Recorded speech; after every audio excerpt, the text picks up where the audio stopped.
कोचीकला कस्बे के आर्यनगर में रहने वाले डॉक्टर नरेश मंगला की पुत्री डॉक्टर दीप्ति ने गुरुवार को फरीदाबाद के सर्वोदय अस्पताल में जिंदगी और मौत से जंग लड़ते हुए आखिरी सांस ली। इसके बाद कोसी में बीते दिवस देर शाम दीप्ति के भाई ने उनका अंतिम संस्कार कर दिया। घटना के बाद मृतका दीप्ति के पिता ने दीप्ति के ससुरालीजनों पर उनको प्रताड़ित करने तथा हत्या करने का आरोप लगाया है। इसके दूसरे दिन नगर के समाज सेवी संगठनों ने आरोपियों को सजा दिलाने की मांग को लेकर विरोध प्रदर्शन किया।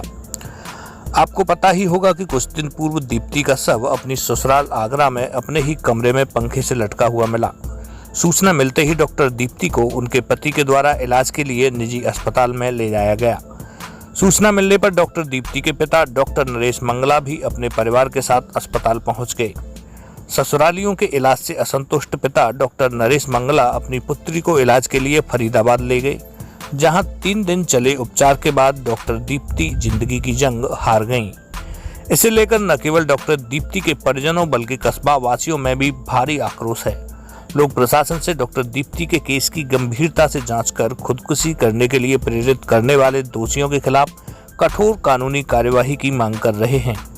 शुक्रवार को कस्बे के गांधी पार्क पर समाज सेविका रुचि चौधरी सहित समुराय स्पोर्ट्स एकेडमी की बालिकाओं ने अपने हाथों में काली पट्टी बांधकर डॉक्टर दीप्ति के हत्यारों के खिलाफ कठोर कार्रवाई करने की मांग की है। ये हमारे कोसी में डॉक्टर मंगला है, उनका हॉस्पिटल में उनकी बेटी थी डॉक्टर दीप्ति, जिसकी 6 साल पूर्व आगरा में बहुत ही नामी ग्रामी परिवार है, उसमें शादी करी गई। शादी के बाद से ही लगातार ये सूचनाएं भी आ रही थी कि लड़की को प्रताड़ित किया जा रहा है, लेकिन एनी हाउ जैसा कि हमारा इंडिया का एक कल्चर है कि चलो बच्चे निभाओ।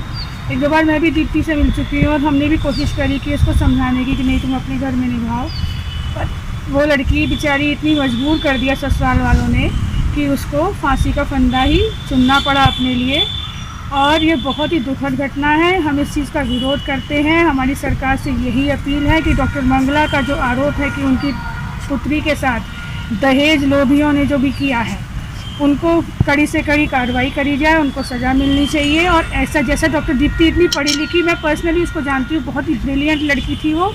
और कोशिश अगर हमारा समाज कोशिश करता तो शायद वो लड़की बच भी सकती थी। इसलिए सभी से ये आग्रह है कि लड़कियों के ऊपर इतना प्रेशर ना डालें कि वो फांसी का फंदा चुने। बच्चियाँ अपने घर वापस आती हैं तो मायके वालों को उनको सपोर्ट करना चाहिए।